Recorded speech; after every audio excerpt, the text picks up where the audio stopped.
you for tuning in to Behind the Music, the show where we interview extraordinary people doing extraordinary things. Today I have one of my heroes, friend, slash big brother, Mr. Curtis. Man, it's an honor to have him behind the music again for the second time. So, yeah, I feel blessed right now. It is definitely my pleasure, Sean. That's Chris. And I did want to ask you this. Can you give me an update on how life has been since the first interview? Life has been pretty busy. Uh, the project is getting a lot of attention, and of course, a couple of magazines, covers of magazine covers, and different things. I mean, doors opening that I never imagined. So it's been pretty busy. Of course, we always want things more. We always want more, or we always find ourselves wanting things to happen quicker or more sooner. But I can't complain about anything. God has truly blessed this project, and I'm appreciative and thankful and grateful. That's a blessing. I also saw that the magazine featured on your new album, which is Hard Songs and Other Melodies, Volume 1. Yes, So I know, that's the title of the album. like, man, that was like a honor to see that happen. Absolutely. For someone to even consider me for being on the front cover, uh, let alone in the magazine period, but to be on the cover, yeah, that's really, really an honor. Just as it is reappearing on your show. Like I said, people don't have to be nice. People don't have to even be interested. So I appreciate you, and I appreciate another opportunity to appear before you and your audience. Thank you, Mr. Curtis. And how did you feel when you released the new album? It was a relief. I think I told you before that it took about 5 years to complete. So to finally be able to say it's done was a big relief, and just anticipated, whatever God had in store from that point on. Can you tell me about one of your favorite songs on the new album, and can you also tell me the story behind that song? I thought about that. I'm not sure if I really have a favorite, but if I had to pick one, I guess it would be the "With Thee I Wed," the wedding song. It's got a lot of attention, and how it came about, I think I told you before. The song is over 20 years old. We did the demo over 20 years ago, and that's another.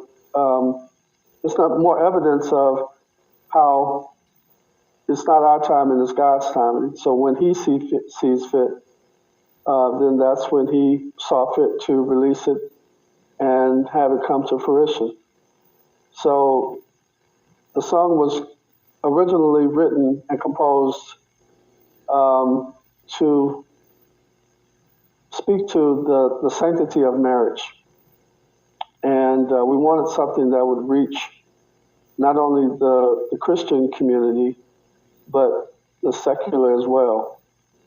And so that's how the song came about. The Lord put it on my heart to ask Desmond Pringle and Felicia Coleman Evans, who is my cousin, to ask both of them to do the duet. And they both graciously said yes. And it went on from there. And the end result was what it is. Now, that's awesome, Ms. Curtis. And I saw the song is international, so I know it reached a lot of people. Yes. Um, like I said, it's done well.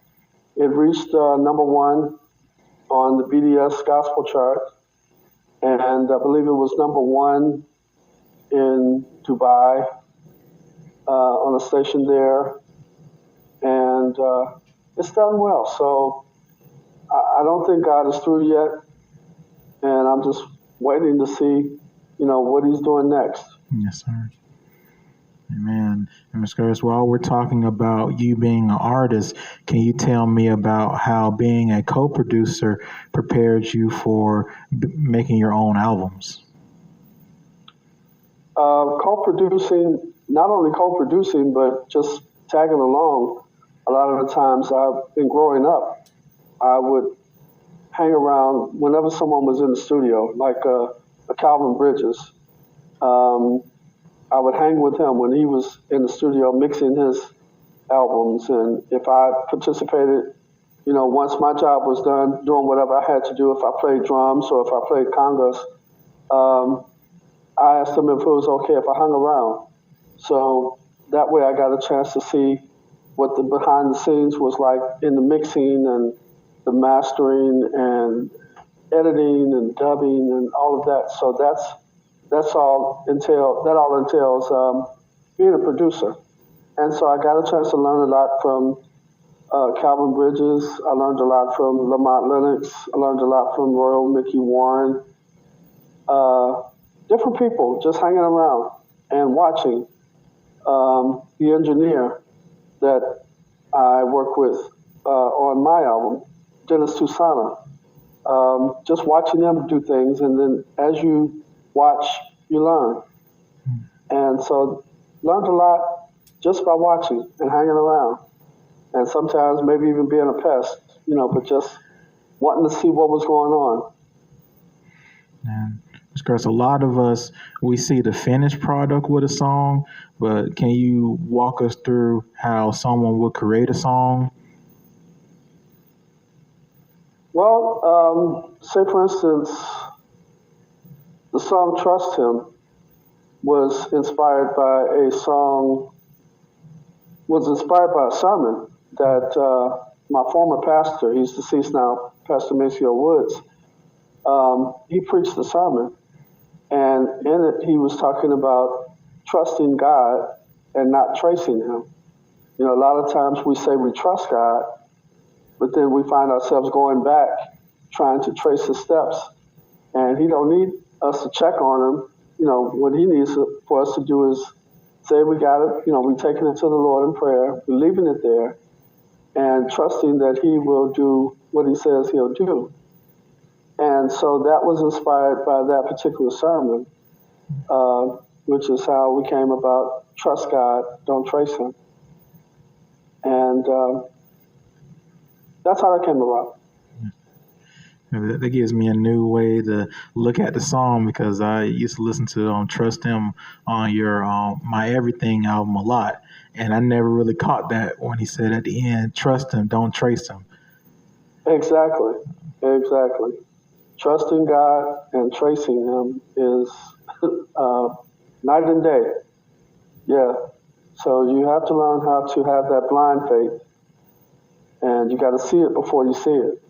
So if He says He's going to do it, then you just have to trust Him that He's going to do it. It, again, might not be 9 times out of 10, won't be in your time. It's going to be in His time. So your experience will be having to learn how to wait. Yes. And I'll mention a few artists, and can you tell me the story behind playing for that artist? Okay. The first one is Fontella Bass.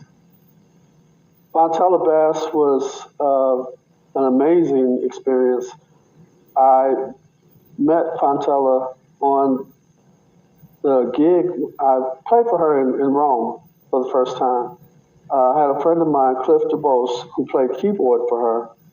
At the time, it seemed like all of my friends and relatives had gone overseas to play before, and I had never had the opportunity to go overseas. So I mentioned to him, if the opportunity ever comes, will you, please let me get in on it. I would love to go overseas. And so he said, okay. And so one Sunday, because we played together at church, one Sunday he said, you still want to go overseas? And I said, yeah. He said, well, we're going to Rome, but it's only for 7 days. I'm like, man, please, yes. So I didn't even know who I was going to play for.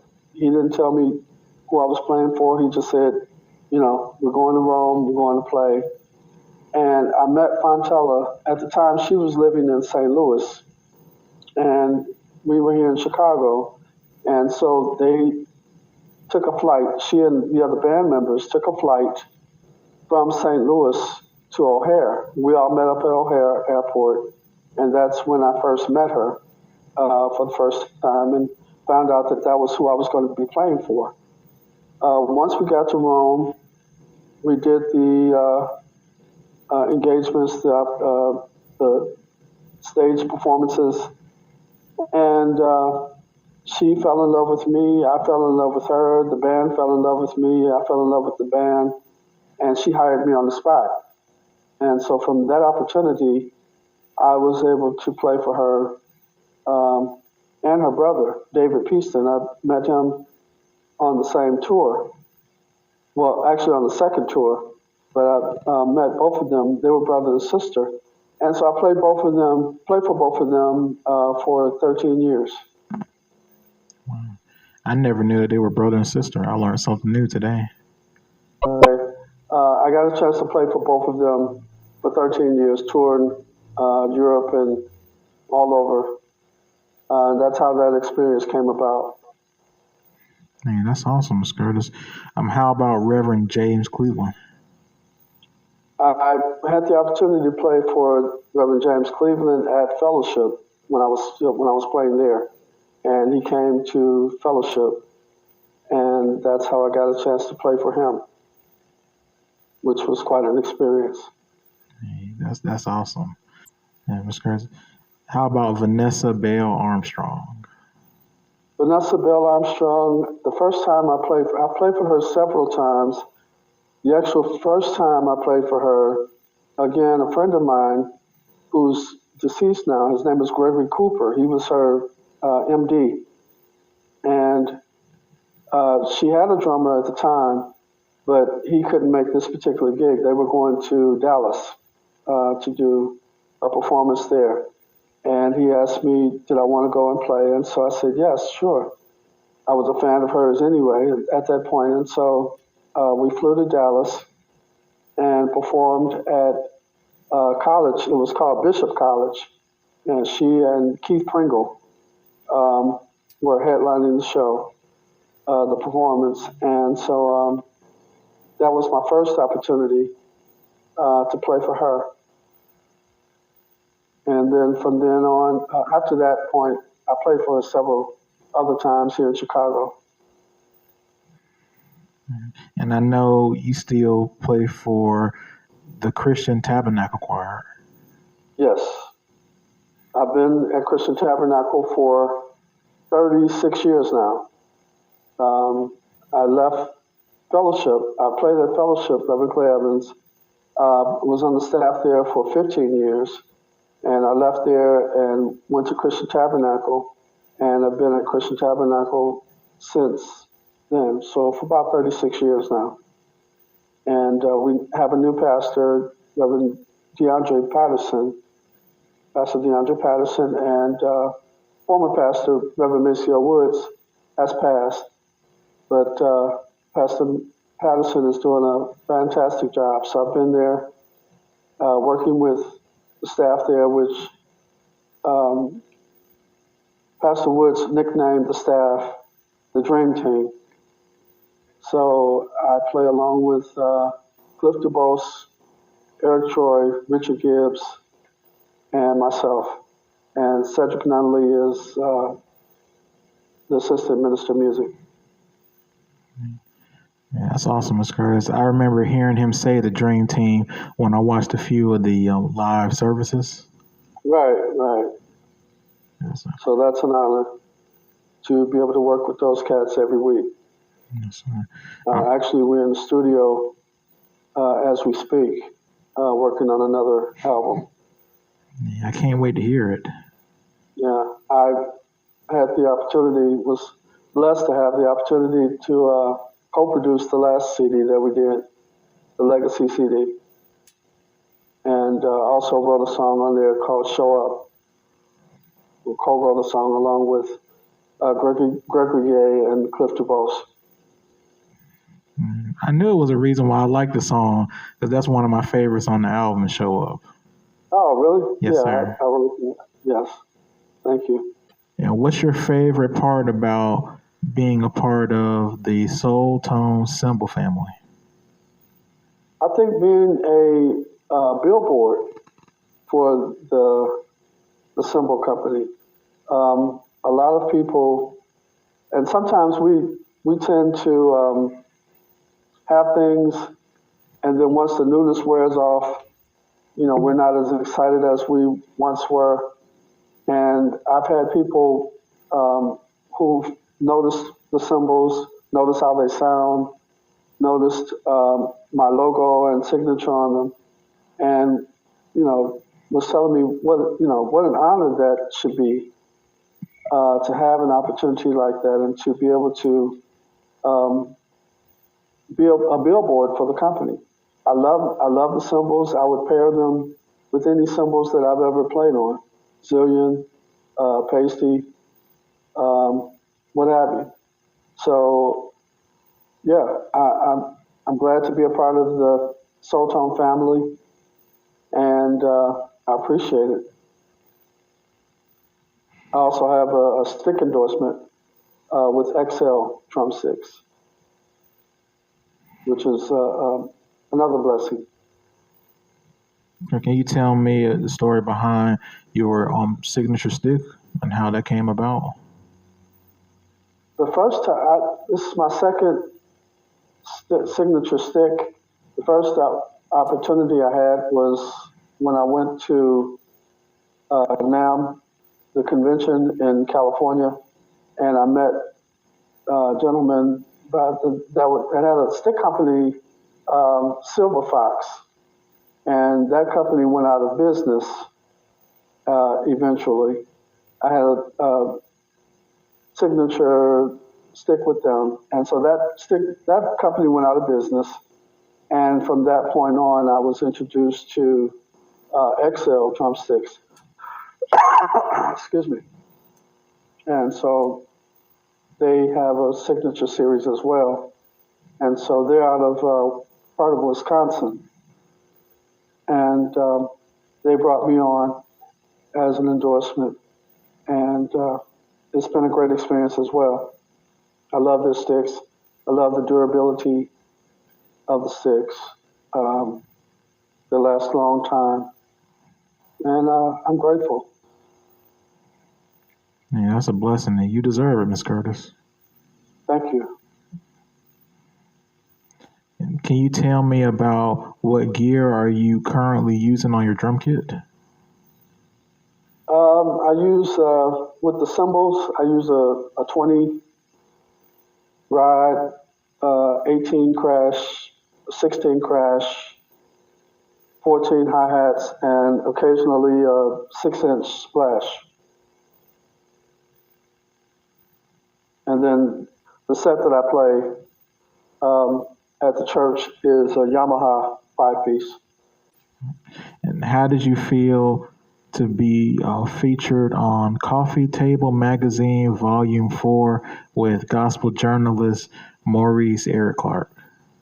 That was an absolute surprise to me when I got the call from Eric when he introduced himself and said that he wanted to interview me. And I'm like, wow, me? And I was just amazed that he knew so much about me. He had done research, and a lot of things that, he had asked me questions to, he already knew the answers to because he had followed me, had albums with my names on them that I recorded, like with Fellowship and Father Hayes and Cosmopolitan and so forth. And I was just really honored that he even asked me to be a part of his magazine. Great brother, and again, it was an honor. And that's actually how I got in contact with you, was through Eric. Right, exactly. Great brother, great Yes, brother. He just left Chicago about 3 weeks ago, I believe. He wanted to do another interview with his gospel video diaries, and I was going to be out of town, so when we missed that opportunity, so he said next time he comes to Chicago, we're going to hook up again. And so I'll be tuning in, and Yeah. for So I'm anyone, looking forward to that. for anyone that's listening, please check out Eric Clark's Gospel Diaries. It's so much Absolutely. history, so much history. Absolutely. Absolutely. He is doing a fantastic job.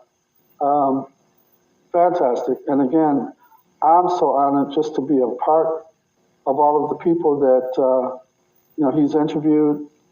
And again, I'm honored. And these are two questions that I always wanted to ask you. And it's about two of my favorite songs that you played on. And can you tell me the story behind that session? The first one is Fontella Bass's Traveling. And I'll just play a little bit of it. And then can you just tell me the story behind it? Okay. Running, traveling, praying. I'm running, I'm traveling, I'm praying. Won't you please consider me to spread your word for all eternity? Got to let the world know how good you've been to me. Wherever it is, wherever it may be.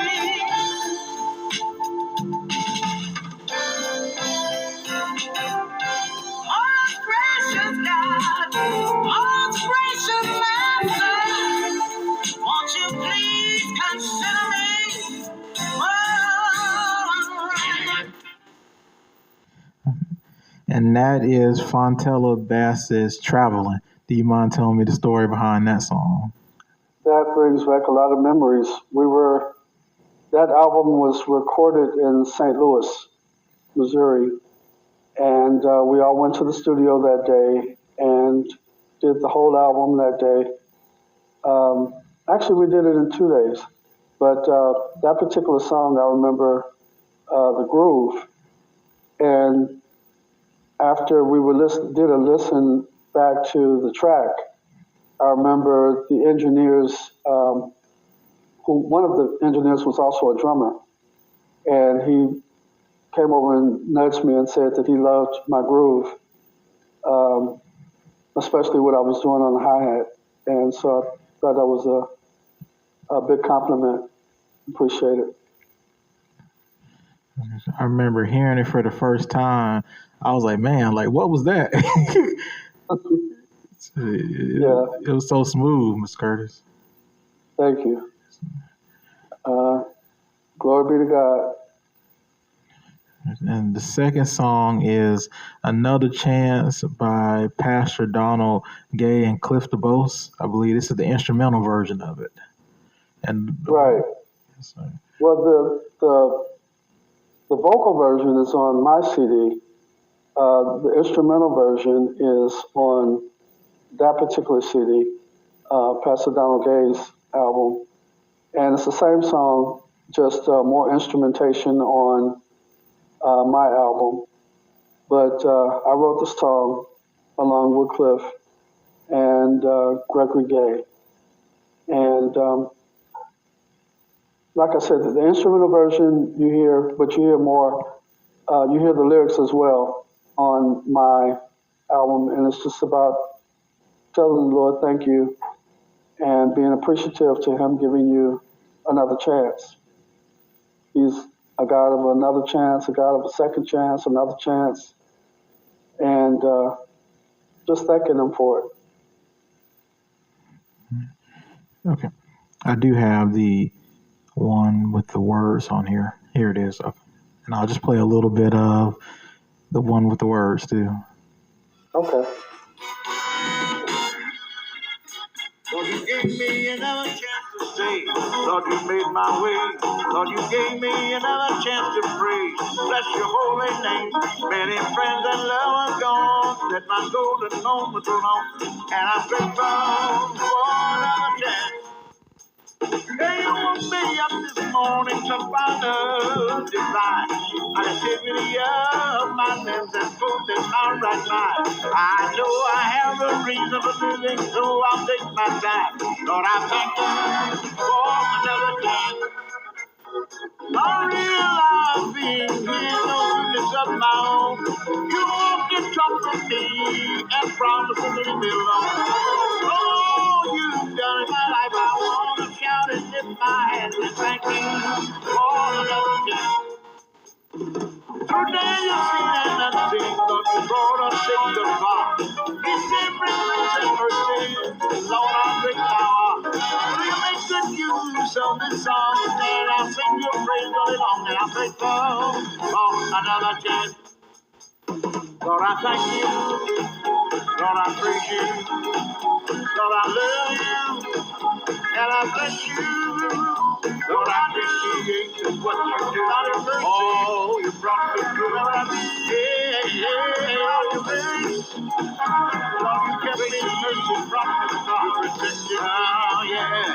You blessed me, directed me. All these things, Lord, I'm grateful. Yeah, Lord, I'm grateful. Oh, I'm so grateful. I'm grateful. I'm grateful.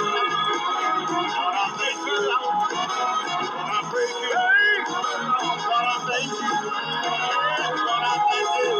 Hey, I thank you. Yeah, thank you. Hey, thank you. And I thank you for another chance. And I thank you for another chance. And I thank you for another chance. Do you mind telling me the story behind that one? And man, I love the drum solo at the end you did too. Thank you. Again, same experience. The lyrics were speaking to thanking the Lord for another chance. You know, every new mercy, every morning is a new mercy. So we thank Him. I thank Him. I never get tired of thanking Him. And we always find ourselves in a position for thanking Him for one more chance. Amen. It was fun playing the track in the studio, and like I said, I'm glad how it turned out. In fact, Pastor Gay, who's leading the song, I was just watching an interview that Eric did with him on the Video Diaries. He just interviewed him a couple of weeks ago, maybe if not a week ago, and it was an opportunity. I also went to Europe once with Pastor Gay. That's awesome. And Chris, what is it like playing overseas? Is it kind of like here, or the environment's a little bit different? Very different. Okay. They have such an appreciation for black music, and it's really an experience. And hopefully, if you ever have the opportunity, which I pray you do, please take it. It's a whole different experience. And yeah, it's that particular. The last time I went with Pastor Gate, I was in Spain. We did Madrid, and great opportunity. You have to have your head on straight. I will say that much. You have to have a level head.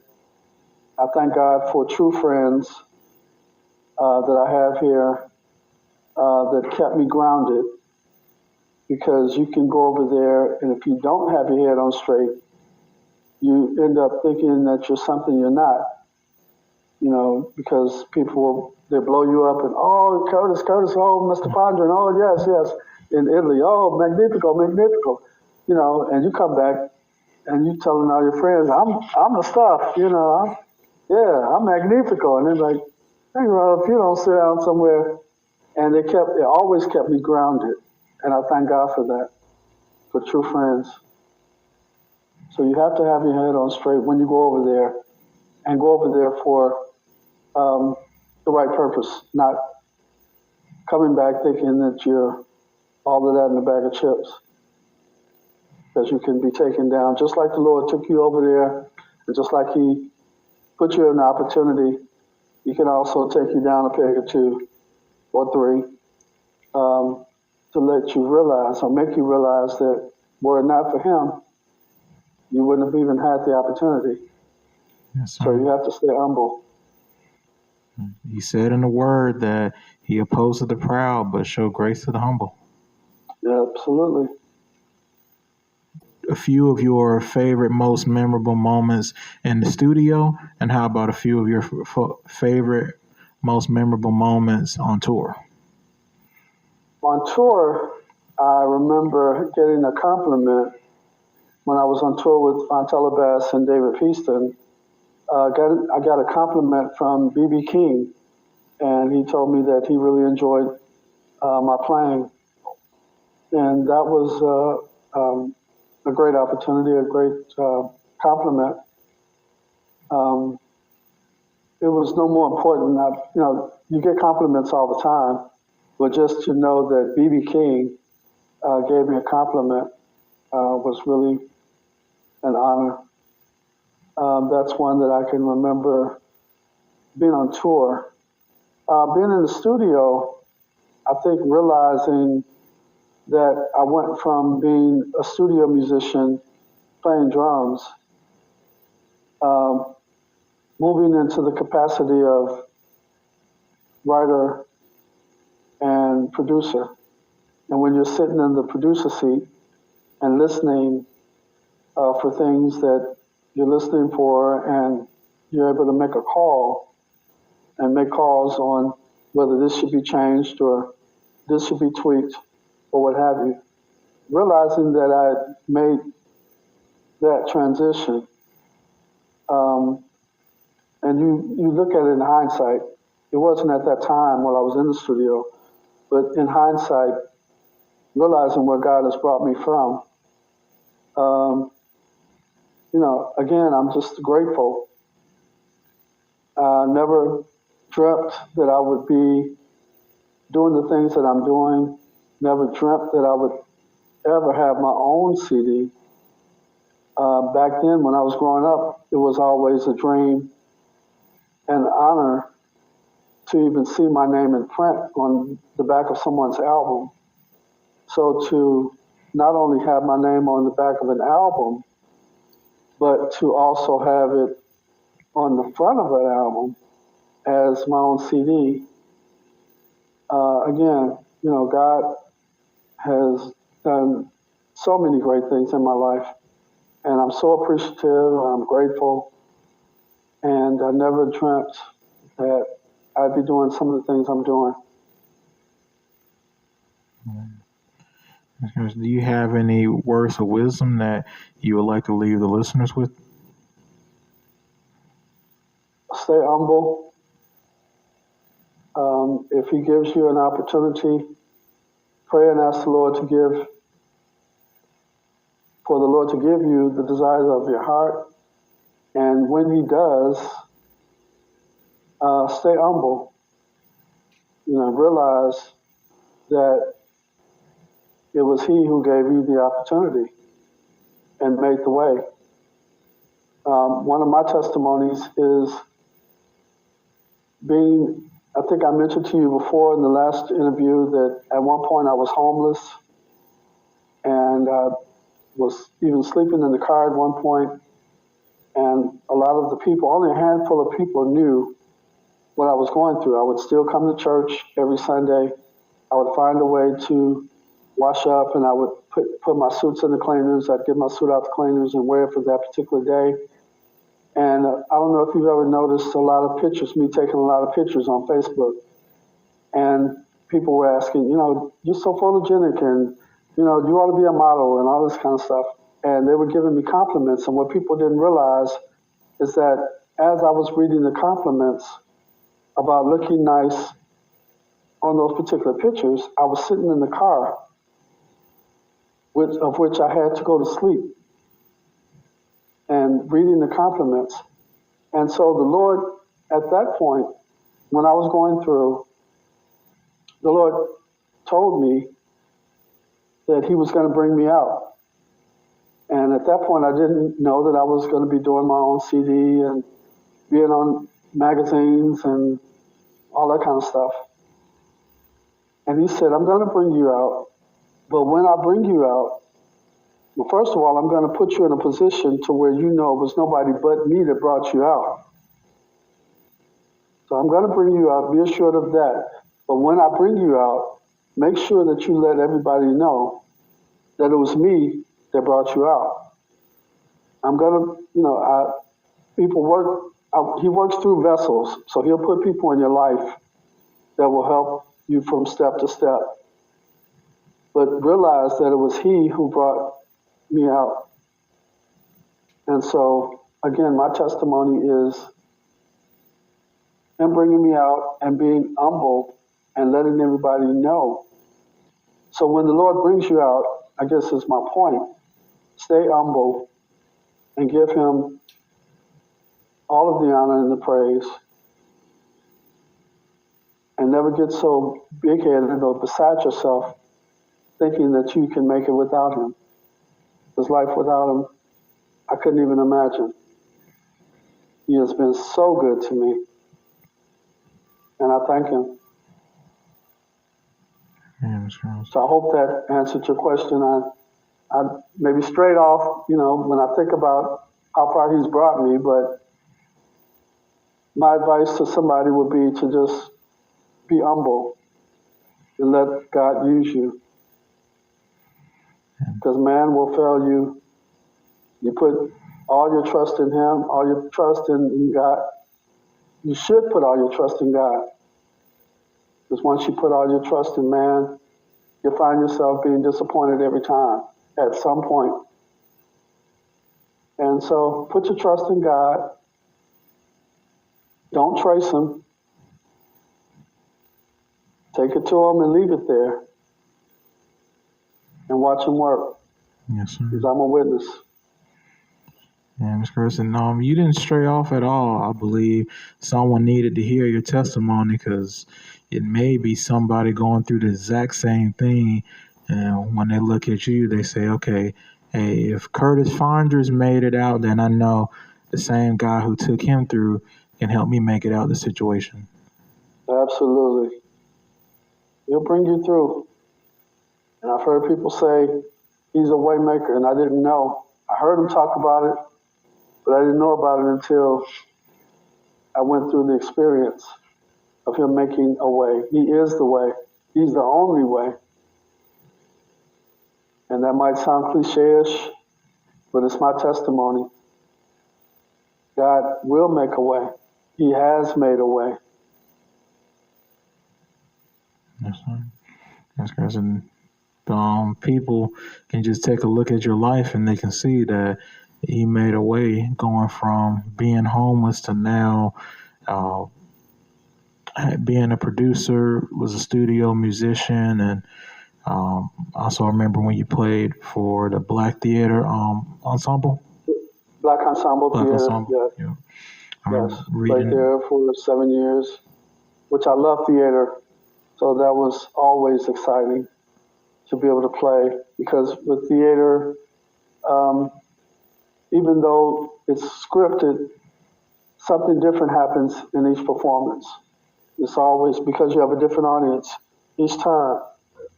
So it's always something that happens a little different during each performance. So I love theater. I love playing for theater. Yes. And I'm thankful to Jackie Taylor, who's the head of Black Ensemble, for giving me that opportunity. and God. Amen. Okay, so, do you have any other words that you would like to share? I'm grateful for the opportunity to have met you, and I really appreciate you. It's always an honor and a pleasure to talk to you, even when we're talking casually and checking up on each other. And I appreciate you, and I just want you to know that. Thank you. People don't have to be nice. You have the opportunity to interview tons of other people, and you chose me, and I appreciate it. And thank you, Miss Curtis, for all the encouraging words. And whenever I reached out to you, you always willing to share your wisdom with me, man. And yeah, to meet your heroes and for them to be down to earth and just truly a genuine person means a lot. Yes, sir. I appreciate it. God be the glory, like I said. So thank you for tuning in to Behind the Music, the show where we interview extraordinary people doing extraordinary things. Today I have one of my heroes, friends, big brother, Mr. Curtis Fondritz. So I pray y'all be blessed by something he said because I know I was.